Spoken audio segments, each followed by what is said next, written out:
Hello dear students, स्वागत है आपका मेरे यूट्यूब चैनल चंदन सर कानपुर में। जी हाँ, अभी मैं आज आपके सामने फिर से लेके आ गया हूँ प्रैक्टिस सीरीज के जबरदस्त 15 क्वेश्चन। तो मैं आपको बताता हूँ, जैसे आप पिछले काफी दिनों से देख रहे होंगे कि लगातार मैं आपको जीएस और साइंस के मिसलेनियस क्वेश्चंस की प्रैक्टिस सीट करवा रहा हूँ। तो इस लेक्चर में भी, इस क्लास में भी हम देखेंगे कि मैं आपको बहुत ही जबरदस्त 15 क्वेश्चन कराऊंगा। और मैं आपको बता दूं कि ये सिर्फ 15 क्वेश्चन नहीं होंगे। अगर आप ध्यान से देखेंगे तो मैं आपको डिटेल एक्सप्लेनेशन दूंगा, जिसमें आगे आपके करीब 100 से 150 क्वेश्चन तक कवर हो जाएंगे। जी हाँ, तो मैं आपको बता दूं बच्चे कि सबसे पहले तो अगर आप बहुत अच्छे से पढ़ना चाहते हैं तो उसके लिए आप अपना नोटपैड और पेन लेकर बैठिएगा। आप क्वेश्चंस करेंगे, जो भी क्वेश्चन मैं आपको बताऊंगा। अगर आपको कोई भी क्वेश्चन नहीं आता है तो आप क्या करेंगे कि उसको नोट डाउन कर लेंगे, जिससे दोबारा से आप उसको पढ़ सकें, और अगर आपको कभी भी कोई दिक्कत आती है तो आप उसको रेफर कर सकें। यहाँ तो नोट्स अच्छे से बनाइएगा और बहुत ध्यान से क्वेश्चन करें। जो भी 15 क्वेश्चन आज मैं आपको करा रहा हूँ, इनको आप करें, और इनमें से जितने भी क्वेश्चन आपके सही होते हैं ईमानदारी से, उनको मुझे कमेंट में लिख के बताइएगा, जिससे मुझे पता चले कि आपका जो नॉलेज लेवल है वो कितना है, कहाँ तक है, और उसी हिसाब से मैं आपको आगे भी पढ़ाऊंगा। तो आज के जो क्वेश्चन हैं बहुत ही जबरदस्त क्वेश्चन है। एक बार क्लास को शुरू करते हैं और आइए देखते हैं, टाइम खराब ना करते हुए देखते हैं कि पहला जो क्वेश्चन है वो कौन सा है। तो बच्चे देखो, पहला जो क्वेश्चन है वो है, माउंट बेटन योजना जून 1947 ने निम्नलिखित में से किस प्रांत में लोक निर्णयार्थ संस्तुति की थी। और ये जो क्वेश्चन दिया हुआ है, इसके चार ऑप्शंस हैं: सिंध, बलूचिस्तान, उत्तर पश्चिम सीमांत प्रांत, और ये सभी। इस क्वेश्चन का मतलब क्या है ये मैं आपको बताता हूँ। देखिए, जब भारत को आजाद करने की बात हुई थी तो उस समय ब्रिटेन में जो प्रधानमंत्री थे उनका नाम था क्लीमेंट एटली। तो उन्होंने लॉर्ड माउंटबेटन को बोला था कि आप भारत के विभाजन के लिए और भारत की आजादी के लिए एक प्रस्ताव तैयार करिएगा, एक योजना बनाइएगा, और वो हमें बताएं कि हम किस तरह से भारत को आजाद कर सकते हैं, साथ साथ उसका विभाजन भी कर सकते हैं, जो कि मुस्लिम लीग द्वारा काफी समय से मांग की जा रही थी। और आप जानते हैं मोहम्मद अली जिन्ना उसके प्रमुख थे। तो उन्होंने मांग की थी कि उन्हें पाकिस्तान के नाम से एक अलग इस्लामिक यानी कि मुस्लिम देश चाहिए। तो मैं आपको बता दूं कि इस तरह से माउंटबेटन ने योजना तैयार की थी। और उसी समय की बात है, मैं आपको बताऊं, यहाँ पे देखिए क्वेश्चन में लिखा है कि किस प्रांत में लोक निर्णयार्थ है। इसका मतलब है कि लोगों के निर्णय के अनुसार, उनके मत के हिसाब से जो विभाजन किया गया, जो बात हुई, उसके बारे में यहाँ पे कहा जा रहा है। तो इसका मतलब मैं आपको बताऊं, देखिए यहाँ पे क्या हुआ था कि इस क्वेश्चन का जो आंसर है वो है उत्तर पश्चिम सीमा प्रांत। इसका मतलब क्या है, देखिए उत्तर पश्चिम सीमा प्रांत का मतलब है कि अगर हम आज के भारत की बात करेंगे तो आज के भारत का मतलब है राजस्थान वाला एरिया। लेकिन उस जमाने में आपको पता है कि पाकिस्तान भी भारत में हुआ करता था। तो ये बात राजस्थान की नहीं बल्कि ये पाकिस्तान के इलाके की बात है, क्योंकि उत्तर पश्चिम दिशा में पड़ता है पाकिस्तान।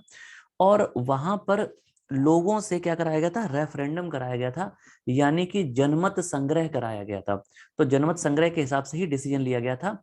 इसी वजह से यहाँ पे लिखा है ना लोक निर्णयार्थ, तो इसका मतलब जो है क्या है कि लोगों से जनमत संग्रह, उनसे पूछ के ही विभाजन की स्थिति को तैयार करना।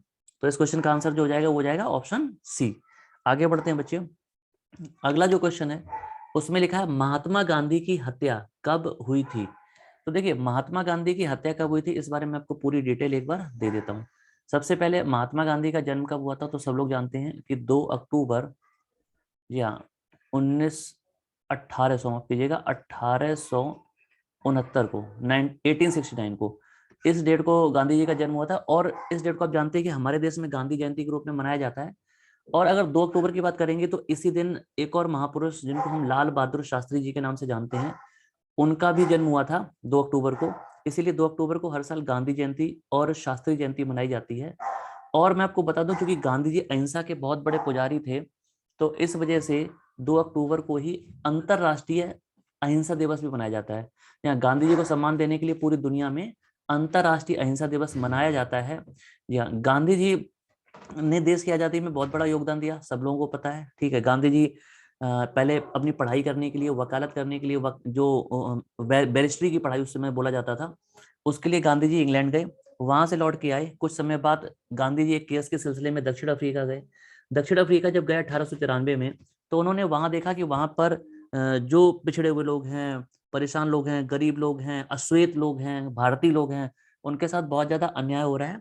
तो गांधी जी ने वहां साउथ अफ्रीका में भी वो वहीं पर रुक गए और उन्होंने इन लोगों के उत्थान को ही अपना उद्देश्य बना लिया। तो गांधी जी ने वहां पर काफी लंबे समय तक रहे, लगभग 21 साल तक रहे। 9 जनवरी 1915 को 9 जनवरी 1915 इस डेट को गांधी जी लौटकर भारत वापस आ गए। जी हाँ। और इस डेट को जब भारत आए तो आपको पता है कि इसीलिए 9 जनवरी को हर साल क्या मनाते हैं, प्रवासी प्रवासी भारतीय दिवस मनाया जाता है। प्रवासी भारतीय दिवस, जी हाँ, इसको हम इंग्लिश में बोलते हैं NRI डे या NRI डे मनाया जाता है। या इसका मतलब है कि ये पूरी दुनिया में जितने भी भारतीय हैं जो कि भारत के हैं लेकिन वो किसी दूसरे देश में रहते हैं, तो उनके सम्मान के लिए और उनकी एकता के लिए ये दिवस मनाया जाता है, प्रवासी भारतीय दिवस। या अब आपको बता दो, गांधी जी ने भारत में जो पहला आंदोलन किया था वो था चंपारण सत्याग्रह 1917 में। चंपारण एक शहर का, एक जगह का नाम है जो कि बिहार में है। तो उन्होंने वहां के लिए सत्याग्रह किया था, वहां के जो किसान थे।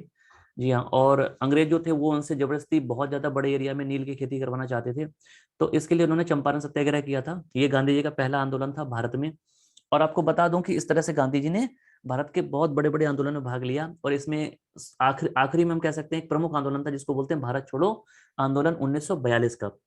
जी हाँ।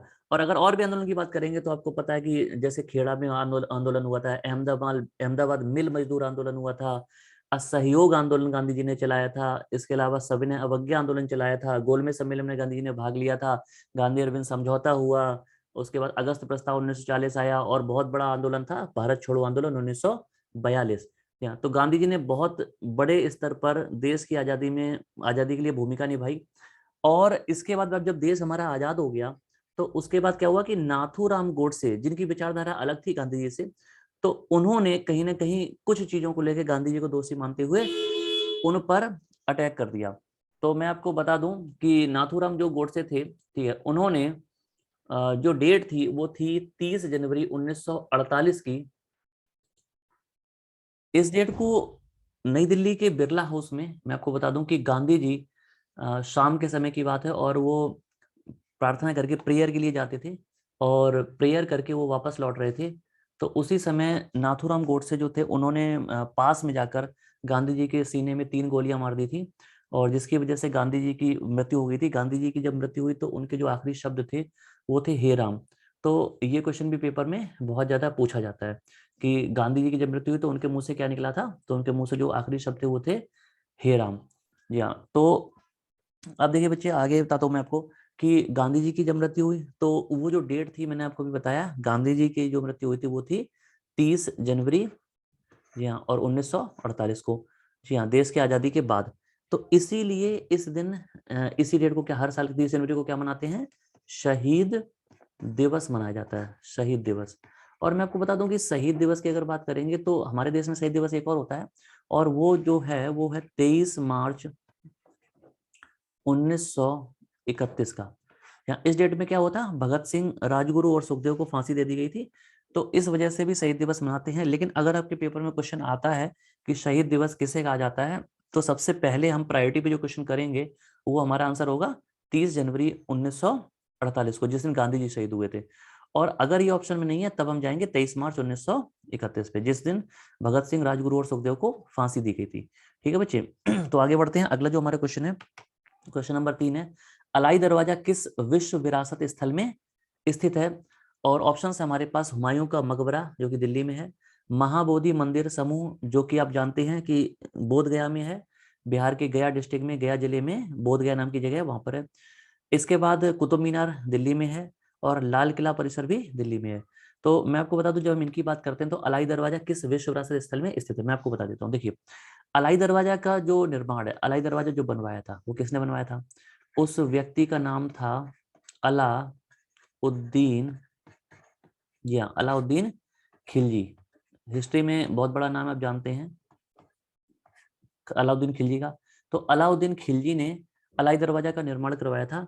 और ये है कहाँ पे, तो मैं आपको बता दूं, अगर आप कभी नई दिल्ली जाएंगे तो दिल्ली में आप देखेंगे कुतुब मीनार है, मेहरौली का क्षेत्र पड़ता है, महरौली का एरिया है, वहां पे कुतुब मीनार के अंदर जाएंगे। कुतुब मीनार परिसर में एक मस्जिद है और इस मस्जिद का नाम है कुव्वत उल इस्लाम मस्जिद।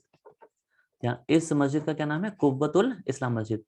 इस मस्जिद का जो दक्षिणी छोर है, कौन सा? दक्षिणी छोर। दक्षिणी छोर का मतलब है कि दक्षिण दिशा में जो मस्जिद का मेन एंट्रेंस है, तो दक्षिणी छोर का जो मुख्य मुख्य द्वार है, जी हाँ, उसी को अलाई दरवाजा कहा जाता है। ठीक है, तो अलाई दरवाजा वास्तव में क्या है? ये कुतुब मीनार परिसर में कुव्वत उल इस्लाम मस्जिद के दक्षिणी छोर का मुख्य द्वार है और इसका निर्माण किसने करवाया था? अलाउद्दीन खिलजी ने करवाया था। अब देखिए यहाँ पे मैं आपको बता दूं कि इसके अलावा एक और क्वेश्चन है कुतुब मीनार की। जैसे मैं अगर बात करूं, कुतुब मीनार पे कई सारे क्वेश्चन बनते हैं पेपर में। तो सबसे पहले आता है कि कुतुब मीनार का निर्माण किसने कराया था। देखो, कुतुब मीनार के निर्माण से 3 लोग संबंधित हैं। सबसे पहले कुतुब, ठीक है, उद्दीन ऐबक, ठीक है, कुतुबुद्दीन ऐबक। उसके बाद दूसरा नाम है इल्तुतमिश और तीसरा नाम है फिरोज शाह तुगलक। जी हाँ, देखिए, तो जब हम कुतुब मीनार की बात करते हैं तो कई बार हम आंकड़ों में पढ़ते हैं कि कुतुब मीनार का जो निर्माण है वो कुतुबुद्दीन ऐबक ने करवाया था, लेकिन वास्तव में सच बात यह है कि इसका निर्माण 3 लोगों ने मिलकर कराया था। आप कैसे? देखिए मैं आपको बताता हूँ। सबसे पहले आपको पता है कि जो कुतुबुद्दीन ऐबक था वो मोहम्मद गौरी का गुलाम था। मोहम्मद गौरी जब भारत पे आक्रमण करने के बाद उसके कुछ हिस्से को जीतने के बाद वापस लौटा, तो उसने भारत में जीते हुए पूरे क्षेत्र को कुतुबुद्दीन ऐबक, यानी कि अपना जो दास था, उसका जो गुलाम था और सेनापति भी मैं कह सकता हूँ, तो उसे सौंप दिया और उससे बोला कि भारत में आप शासन करो। ठीक है, कुतुबुद्दीन ऐबक ने क्या किया कि 1206 ईस्वी में गुलाम वंश की स्थापना कर दी और इसी ने कुतुब मीनार के निर्माण को शुरू करवाया था। जी हाँ, और इसने कुतुब मीनार में अभी की बात करेंगे तो टोटल 5 मंजिल है, 5 उसके फ्लोर हैं। लेकिन उस समय कुतुबुद्दीन ऐबक ने सिर्फ एक फ्लोर बनवाया था, एक मंजिल बनवाई थी और उसके बाद क्या हुआ? इसकी मृत्यु हो गई।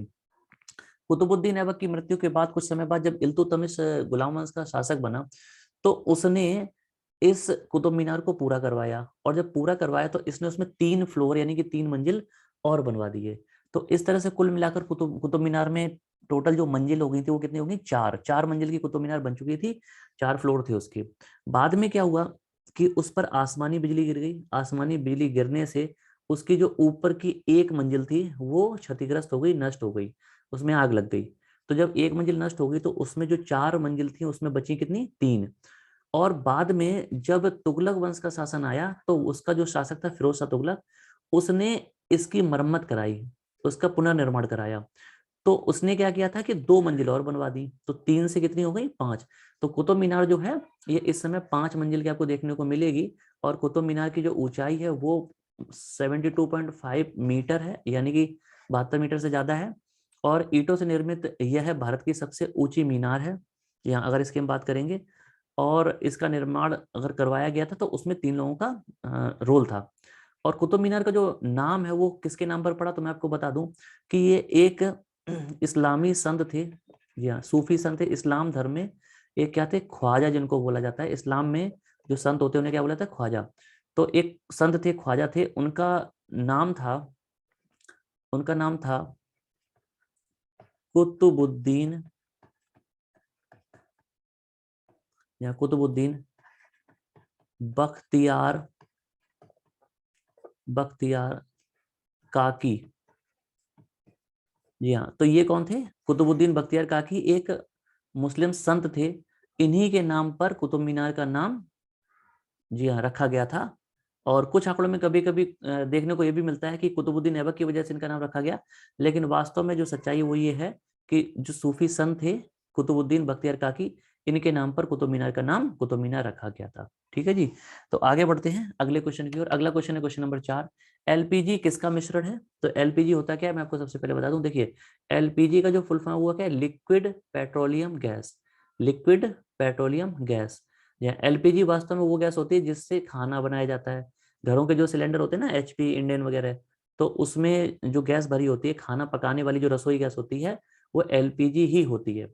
और ये किसका मिश्रण है? तो इसमें दो प्रमुख गैसें भरी होती हैं, जिसको हम लोग बोलते हैं ब्यूटेन और प्रोपेन।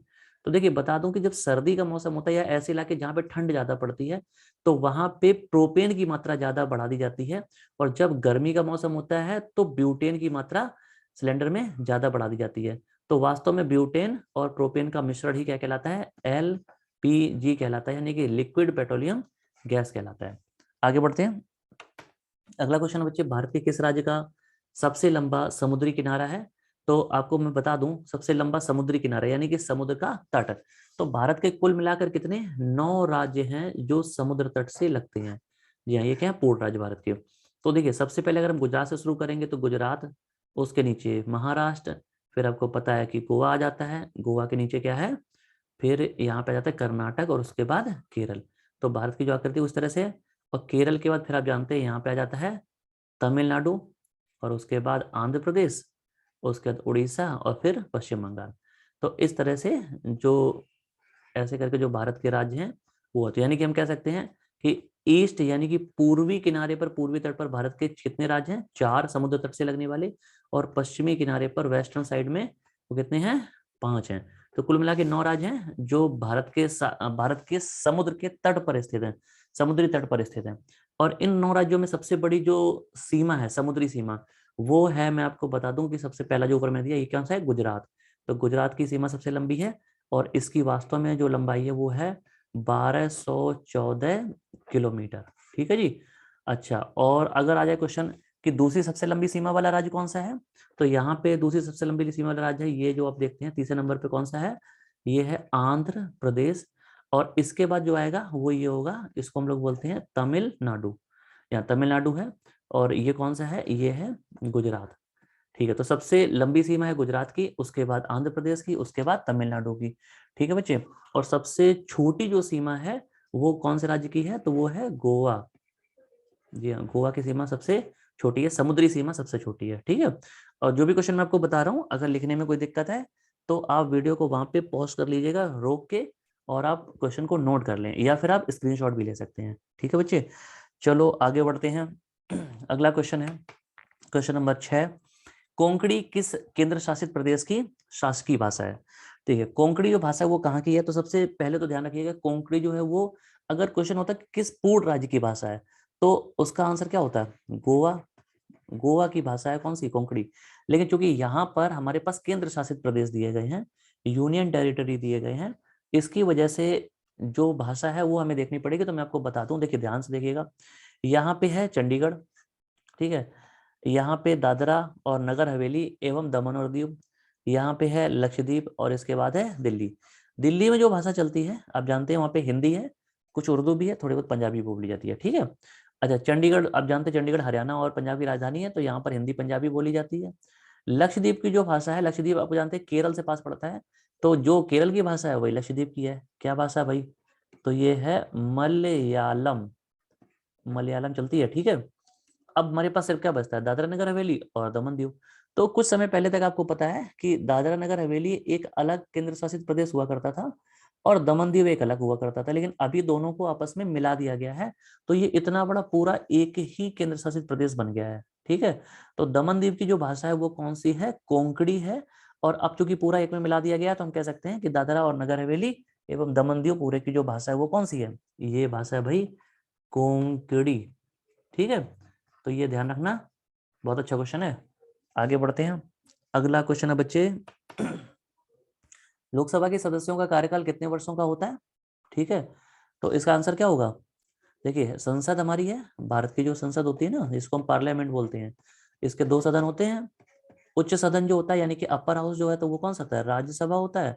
और निम्न सदन यानी कि लोअर हाउस कौन सा होता है? लोकसभा। तो अगर क्वेश्चन आ जाए कि राज्यसभा के सदस्यों का कार्यकाल कितना होता है, तो आंसर क्या होगा? 6 वर्ष। ठीक है, ध्यान सुनना। अच्छा, यहाँ पे बात करेंगे कि लोकसभा के सदस्यों का कार्यकाल कितना होता है, तो आंसर क्या होगा? 5 वर्ष। ठीक है, लोकसभा के सदस्य जो होते हैं यानी कि लोकसभा सांसद होते हैं, आप जानते हैं कि हर 5 साल में चुनाव होते हैं केंद्र में, ठीक है, अगर पूरी पूरी सरकार चलती है, अपना कार्यकाल पूरा करती है, तो हर 5 साल में चुनाव होते हैं। तो लोकसभा के सदस्यों का कार्यकाल होता है 5 वर्ष, और राज्यसभा के सदस्यों का कार्यकाल कितना होता है? 6 वर्ष। लेकिन यहाँ ध्यान रखना, मैं बार बार बोल रहा हूँ कि क्वेश्चन में है लोकसभा के सदस्यों का कार्यकाल, और इसी तरह से राज्यसभा के सदस्यों का कार्यकाल। कोई भी सदस्य अगर सदस्य बन यानी कि राज्यसभा का सांसद बनता है, तो वो 6 साल तक रहता है। लेकिन अगर क्वेश्चन में यहाँ पे ये सदस्य वर्ड हटा दिया जाए ये, ठीक है, और क्वेश्चन आ जाए कि राज्यसभा का कार्यकाल कितना होता है, तो फिर उसका आंसर होगा अनलिमिटेड, यानी कि इनफाइनाइट, अनंत। वो क्योंकि राज्यसभा कभी भंग नहीं होती है, ठीक है ना, हर 2 साल में 1 सदस्य चुन लिए जाते हैं, तो राज्यसभा कभी भी भंग नहीं होती है। इसलिए हम ये नहीं कहेंगे कि राज्यसभा का कार्यकाल खत्म ही नहीं होता, सिर्फ राज्यसभा के सदस्यों का कार्यकाल खत्म होता है, और वो होता है 6 वर्ष। और यहाँ पे तो क्वेश्चन में सिर्फ ये दिया गया लोकसभा के सदस्यों का कार्यकाल, तो आंसर क्या होगा बच्चे? 5 साल होगा। ये क्वेश्चन ध्यान रखना, कंफ्यूज कर देता है। ठीक है, आगे बढ़ते हैं बेटे। अगला क्वेश्चन है क्वेश्चन नंबर 8। निम्नलिखित में से कौन सी एक नकदी फसल है? देखो, नकदी फसल क्या होता है समझो पहले इसको। नकदी फसल जो होता है, इसको इंग्लिश में कहते हैं कैश क्रॉप। जो इंग्लिश मीडियम के बच्चे हैं वो भी समझते हैं, उनको भी मैं इंग्लिश में बताता जा रहा हूँ बीच बीच में, ठीक है बच्चे। तो कौन सी फसल एक नकदी फसल है? Cash crop. अब क्वेश्चन ये है कि कैश क्रॉप होता क्या है, नकदी फसल क्या होता है? तो देखो, नकदी फसल वे फसलें होती हैं जिनको बेचकर ज्यादा फायदा लिया जाता है। जी हाँ, यानी कि ज्यादा फायदे वाली, यानी कि जिनसे पैसा ज्यादा मिले। और मैं आपको बता दूं, देखो वो सिंपल है। आम तौर पे वो सारी फसलें जो कि अनाज के रूप में हमारी डेली नीड को पूरा करती हैं, ठीक है, जो भी हम खाना खाते हैं, भोजन में जिन बेसिक चीजों की जरूरत होती है, उन चीजों को पूरा करती हैं, तो वो नकदी फसल नहीं कहलाती हैं, ठीक है। और ऐसी फसलें, ये हम कह सकते हैं ये व्यापारिक फसलें भी हो सकती हैं, ऐसी फसलें जिनको ज्यादातर हम डायरेक्ट खाने के यूज में कम लाते हैं, और हम इसको इसलिए खेतों में बोते हैं जिससे हमें बेच के ज्यादा पैसा मिल सके, तो इन फसलों को क्या कहते हैं? नकदी फसल कहते हैं। तो अगर हम ऑप्शन में जाएंगे तो आप देख रहे हैं कि गेहूं, बाजरा, धान, ये तीनों ऐसी हैं जो कि खेतों में होते हैं, और इनको हम डायरेक्ट यूज भी कर लेते हैं, हम खाने के रूप में, भोजन के रूप में यूज करते हैं।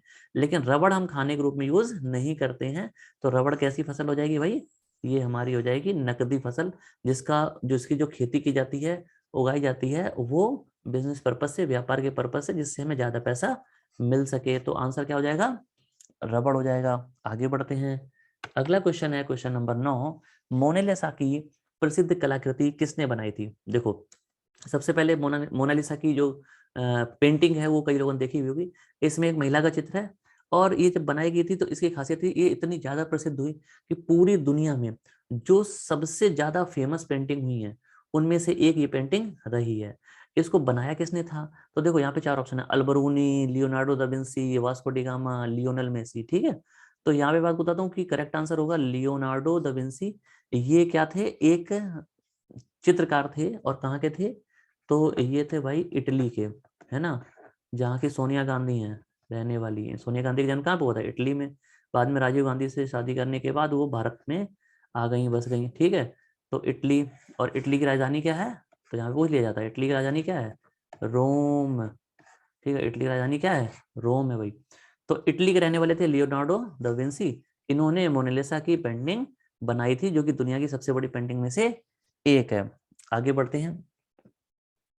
अगला क्वेश्चन है, national centre for disaster management NCDM कहाँ पर स्थित है? देखो, सबसे पहले ये है क्या? नेशनल सेंटर, है ना, फॉर डिजास्टर मैनेजमेंट। इसका मतलब होता है कि जो प्राकृतिक आपदाएं होती हैं, तो उनके लिए, ठीक है, एक संस्था बनाई गई है, और उस संस्था का जो मुख्यालय वो कहाँ पे, ये क्वेश्चन पूछा गया है, ठीक है। तो आप देखते हैं, जैसे कभी बाढ़ आ गई, कभी सूखा हो गया, कभी भूकंप आ गया, इस तरह की जो प्राकृतिक आपदाएं होती हैं, तो उन घटनाओं से बचने के लिए, हम कह सकते हैं उन घटनाओं में आई मुसीबत को, उनका सामना करने के लिए, जी हाँ, इस संस्थान का निर्माण किया गया है।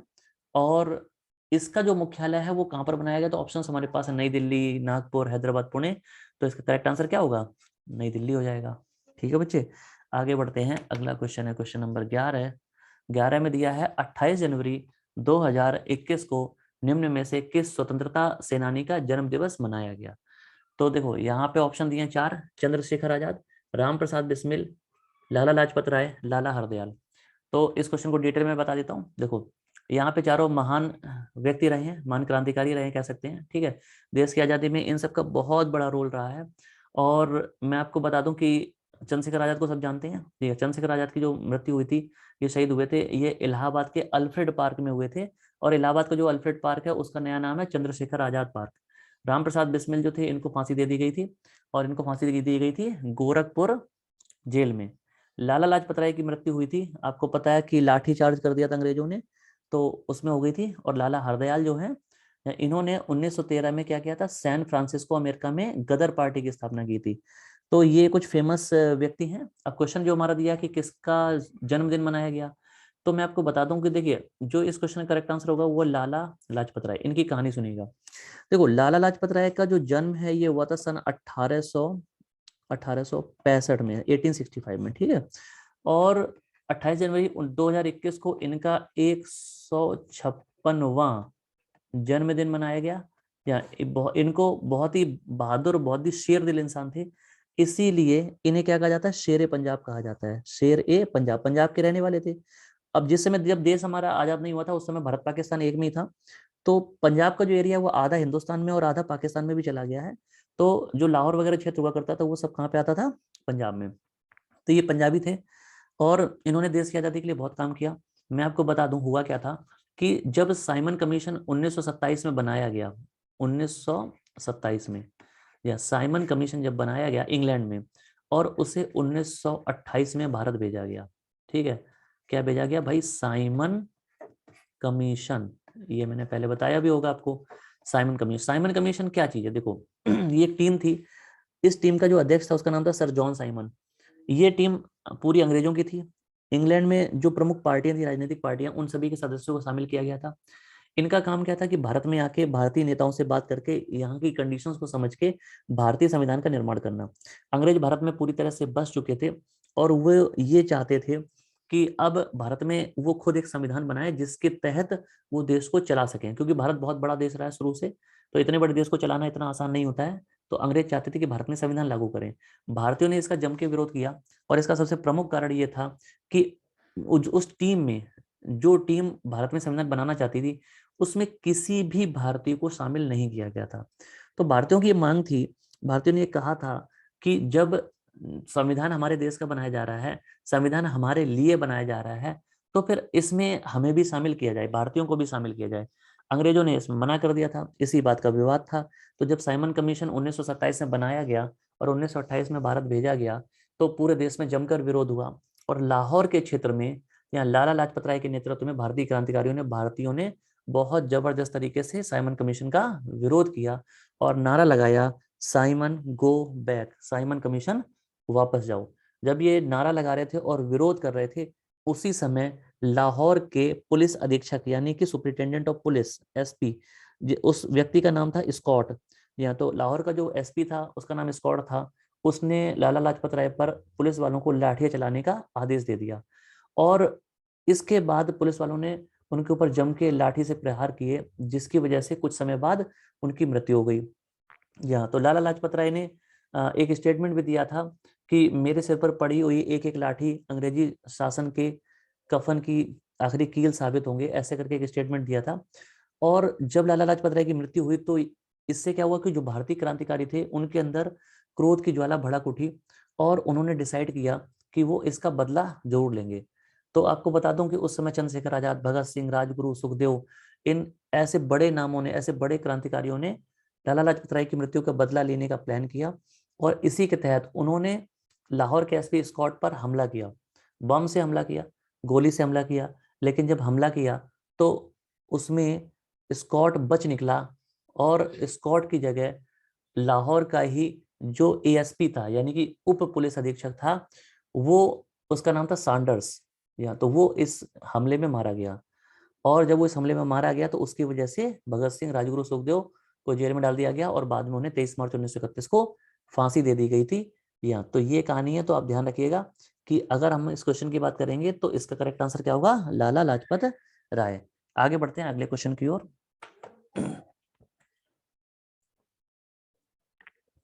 अगला क्वेश्चन बच्चे, किस राज्य में मानस टाइगर रिजर्व स्थित है? बहुत ही अच्छा क्वेश्चन है। देखो, मानस, क्वेश्चन तो देखने में बहुत आसान लग रहा है, छोटा क्वेश्चन है, लेकिन इसके पीछे की जो कहानी है वो मैं आपको बताता हूँ। देखो, किस राज्य में मानस टाइगर रिजर्व स्थित है, ऑप्शंस दिए हमारे पास हैं। तेलंगाना, मध्य प्रदेश, केरल और असम। तो सबसे पहले तो आप जानते हैं, आपने नाम सुना होगा, बहुत ही फेमस है, मानस और काजीरंगा। या ये दोनों कहाँ पे हैं? तो करेक्ट आंसर है असम में है। ठीक है, असम में, असम आपको पता है। ठीक है, लेकिन अब इसकी कहानी समझिए, मानस वास्तव में क्या चीज है, मानस के नाम पे क्यों इसका नाम पड़ा। टाइगर रिजर्व का मतलब है जंगल का एक ऐसा क्षेत्र जो कि टाइगर के लिए रिजर्व किया गया, यानी कि चारों तरफ से उसको कवर किया गया है, जिससे उन्हें कोई भी नुकसान ना पहुंचा पाए। जी हाँ, क्योंकि धीरे धीरे जो देश में टाइगर हैं वो खत्म होते जा रहे हैं, तो इसकी सुरक्षा के लिए सरकार ने क्या किया है कि उस एरिया को प्रतिबंधित कर दिया है, जिससे वहां पर कोई नहीं जा सकता है, जिससे उनको नुकसान ना पहुंचे। अब मानस टाइगर रिजर्व का नाम मानस किसके नाम पे पड़ा? तो मैं आपको बता दूं कि मानस वास्तव में क्या चीज है। यहाँ पे अगर बात करेंगे तो मानस क्या चीज है? मानस एक नदी का नाम है, और ये नदी जो है, ये ब्रह्मपुत्र जो नदी है, ठीक है, कौन सी? ब्रह्मपुत्र नदी। ब्रह्मपुत्र नदी की सहायक नदी है, क्योंकि ब्रह्मपुत्र नदी जो है वो नॉर्थ ईस्ट की, यानी कि पूर्वोत्तर भारत की एक प्रमुख नदी है, और बहुत लंबी नदी है, आप जानते हैं। ठीक है, तो ब्रह्मपुत्र नदी की ही एक सहायक नदी है जिसको बोलते हैं मानस नदी। मानस नदी, यहाँ इस मानस टाइगर रिजर्व जो जंगल है उसके ठीक बीचों बीच से बहती है। इसी वजह से इस टाइगर रिजर्व का नाम भी मानस टाइगर रिजर्व रख दिया गया है, और ये बाद में जाके ब्रह्मपुत्र नदी से मिल जाती है। ब्रह्मपुत्र नदी पूर्वोत्तर भारत की सबसे प्रमुख और लंबी नदी है। ठीक है जी, तो ये ध्यान रखेंगे। आगे बढ़ते हैं, अगला क्वेश्चन है, अंतरिक्ष में जाने वाले प्रथम व्यक्ति का नाम क्या है? देखो, अंतरिक्ष में जाने वाले का मतलब एक व्यक्ति थे, इन्होंने क्या किया कि पृथ्वी के बाहर, पृथ्वी का चारों ओर चक्कर लगाया था, और पृथ्वी के बाहर निकलेंगे तो आप कहाँ पहुंच जाएंगे? अंतरिक्ष में। तो वो कौन से व्यक्ति थे? बात है सन 1861 की, 61 की। अंतरिक्ष में मैं आपको बता दूं कि दुनिया में जितने भी देश हैं उनमें दो प्रमुख देशों के हमेशा नाम आते हैं। तो एक है आपका रूस, और दूसरा है यूएसए, यानी कि अमेरिका। ठीक है, तो दुनिया में जितने भी देश हैं उनमें अंतरिक्ष की अगर हम बात करेंगे तो अंतरिक्ष में जितनी भी खोज हुई है या जितनी भी एक्टिविटी हुई है उसमें सबसे ज्यादा रोल रूस और अमेरिका का रहा है। और अगर हम आज के समय की बात करें तो इसमें चीन ने भी बड़े जोर शोर से कदम बढ़ाया है, चीन भी काफी कुछ अंतरिक्ष में कर रहा है। ठीक है, तो ये प्रमुख देश है दुनिया के जो जिन्होंने जितने भी अंतरिक्ष में, स्पेस में जो एक्टिविटीज हुई हैं उनमें पार्टिसिपेट किया, रोल निभाया है। ठीक है, तो अब पहली बार अगर बात करेंगे अंतरिक्ष में कौन गया था, तो वो एक रूसी यात्री थे। यहाँ पे इनका नाम है मेजर यूरी गागरिन। ये रूसी थे, और जिस अंतरिक्ष यान से गए थे उसका नाम था वोस्टॉक। क्या नाम था? वोस्टॉक। 1861 में गए थे, इन्होंने पूरी पृथ्वी का चक्कर लगाया था। तो बड़ा इंपॉर्टेंट क्वेश्चन है, ध्यान रखिएगा। अगला क्वेश्चन है, क्वेश्चन नंबर 14। वर्तमान में भारत में राज्यों की संख्या कितनी है? तो देखो, पहले तो भारत में जो राज्य थे वो कितने थे भाई? राज्य थे 29, और केंद्र शासित प्रदेश थे 7। अच्छा, इस समय जो भारत में राज्यों की संख्या हो गई है वो हो गई है 28, और केंद्र शासित प्रदेश कितने हो गए हैं? 8 हो गए हैं। ऐसा कैसे हुआ? देखो समझो भाई, पहले देखो 29 राज्य थे, यहाँ पे क्या किया गया, 29 राज्यों में एक राज्य था जम्मू कश्मीर, उसमें आर्टिकल 370 को हटा दिया गया, जिसके बाद, हटाने के बाद उसके दो भाग कर दिए गए, एक को लद्दाख बना दिया गया, एक को जम्मू कश्मीर बना दिया गया। तो दोनों केंद्र शासित प्रदेश जब बन गए तो यहाँ पे एक कम हो गया, तो 29 से बचे 28, और वो चूंकि एक राज्य दो केंद्र शासित प्रदेशों में बट गया था, तो यहाँ पर दो जुड़ जाएंगे, तो कितने हो जाएंगे? 9।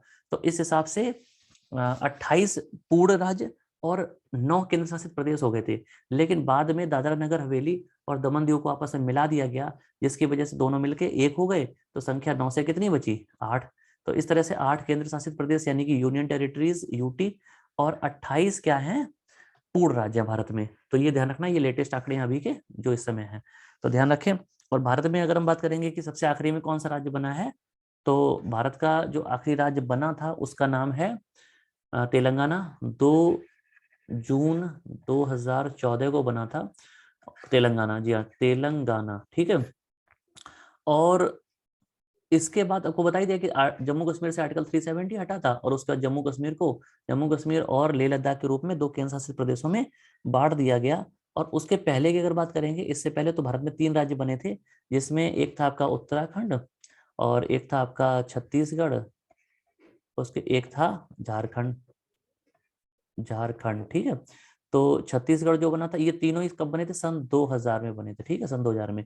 डेट क्या थी? छत्तीसगढ़ की डेट थी 1 नवंबर, है ना। उत्तराखंड की डेट थी 9 नवंबर, और झारखंड की जो डेट थी वो थी 15 नवंबर। तीनों ही नवंबर में बने थे। ठीक है जी, तो ये 3 राज्य बनाए गए थे और उसके बाद 2 जून 2014 को तेलंगाना बनाया गया और उसके बाद आर्टिकल 370 हटा के जम्मू कश्मीर को पूर्ण राज्य से 2 केंद्र शासित प्रदेशों में बांट दिया गया। तो इस प्रकार से हमारा जो क्वेश्चन दिया इसका जो करेक्ट आंसर वो होगा, वो क्या होगा, ऑप्शन सी होगा बच्चे। ठीक है, आगे बढ़ते हैं। अगला क्वेश्चन है और ये 15वां और लास्ट क्वेश्चन है, विश्व खाद्य दिवस कब मनाया जाता है? ठीक है, वर्ल्ड फूड डे। तो पूरी दुनिया में भोजन को महत्व देने के लिए ये दिवस मनाया जाता है, वर्ल्ड फूड डे या फिर विश्व खाद्य दिवस कब मनाया जाता है? तो इसका करेक्ट आंसर होगा बच्चे 16 अक्टूबर को मनाया जाता है हर साल। और इससे ठीक एक महीने पहले 16 सितंबर को क्या मनाते हैं? इस दिन मनाते हैं ओजोन ओजोन डे, यानी कि ओजोन दिवस के रूप में मनाते हैं। ठीक है, तो 16 सितंबर को ओजोन दिवस और 16 अक्टूबर को विश्व खाद्य दिवस मनाते हैं। ठीक है, तो इस तरह से हमारे आज के जो क्वेश्चन है ये 15 क्वेश्चन पूरे हो गए हैं। और आपने देखा होगा कि मैंने आपसे हर क्वेश्चन के पीछे की जो कहानी है वो भी डिस्कस की, डिटेल एक्सप्लेनेशन मैंने आपको दिया है और कम से कम 100 से 150 क्वेश्चन मैंने कवर किए होंगे अगर आप ध्यान से बारीकी से समझेंगे और काउंट करेंगे। तो आपसे बस यही कहना चाहूंगा कि आप लोग जबरदस्त तरीके से अपने नोट्स बनाइए, वीडियो को पूरा देखिए, सभी क्वेश्चन पे नजर रखें। मैं आपको बता दूं कि अभी हाल ही में कल की बात है, कल यूपीपीएससी का आरओ एआरओ का पेपर हुआ था, जिसको हिंदी में समीक्षा अधिकारी और सहायक समीक्षा अधिकारी बोलते हैं। तो उस पेपर में अभी मैंने सिर्फ इससे पहले 4 वीडियो अपलोड किए थे और उन सिर्फ 4 वीडियो से 4 से 5 क्वेश्चन पेपर में आ गए थे। जी हाँ, तो इसलिए मैं आपको बता रहा हूँ कि मैं आपको जो भी पढ़ा रहा हूँ वो बहुत ही सिलेक्टेड, बहुत ही एनालिसिस करने के बाद मैं आपको पढ़ाता हूँ, ठीक है, अच्छे तरीके से। और अगर आप मेरे ऑनलाइन क्लासेस को भी लगातार लेंगे तो आपको आने वाले एग्जाम में जबरदस्त फायदा मिलेगा। जीएस बहुत बड़ा सब्जेक्ट है, इसको कम टाइम में कवर करना बहुत मुश्किल होता है। आप पढ़ते तो हैं, बहुत सारे टीचर हैं बहुत अच्छा पढ़ाते हैं, लेकिन समस्या तब आ जाती है जब क्वेश्चंस पेपर में नहीं आते हैं। या तो इसलिए आप मन से पढ़िएगा, मेरे वीडियोस को बहुत ध्यान से देखें, एक एक क्वेश्चन को विश्वास के साथ पढ़ें, आपको आने वाले एग्जाम में बहुत फायदा होगा, आप जीएस में बहुत जबरदस्त स्कोर कर पाएंगे।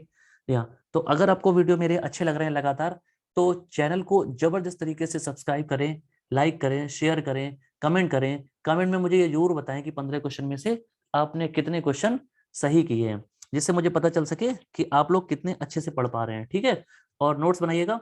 और अगर आपको वीडियोस अच्छे लग रहे हैं तो जम के इसको शेयर करें, अपने दोस्तों से सब्सक्राइब कराएं, आप खुद करिएगा, नोटिफिकेशन जरूर ऑन करें, जिससे आपको सारे वीडियोस टाइम पे मिलते रहें, आप उनको देख पाएं। या तो ज्यादा से ज्यादा शेयर करें, सब्सक्राइब करवाएं लोगों से, अपने घर में भी सब्सक्राइब कराएं, जितने मोबाइल हैं सब में यूट्यूब होता है, सबके यूट्यूब को खोल के आप क्या करें, उस पर क्लिक कर दें। और क्लासेस मेरी हैं, ये आपसे मेरा प्रॉमिस है कि अभी जो क्लासेस मेरी जितनी भी ऑनलाइन आ रही हैं सारी की सारी क्लासेस फ्री होंगी, इसके लिए 1 रुपए भी मैं आपसे फीस नहीं लूंगा बच्चे। ठीक है, तो मैं आपको अगर फ्री क्लासेस दे रहा हूं तो आपसे बस इतना सपोर्ट चाहता हूं कि आप चैनल को ज्यादा से ज्यादा सब्सक्राइब करवाएं अपने सभी दोस्तों से, अभी जानने वालों से।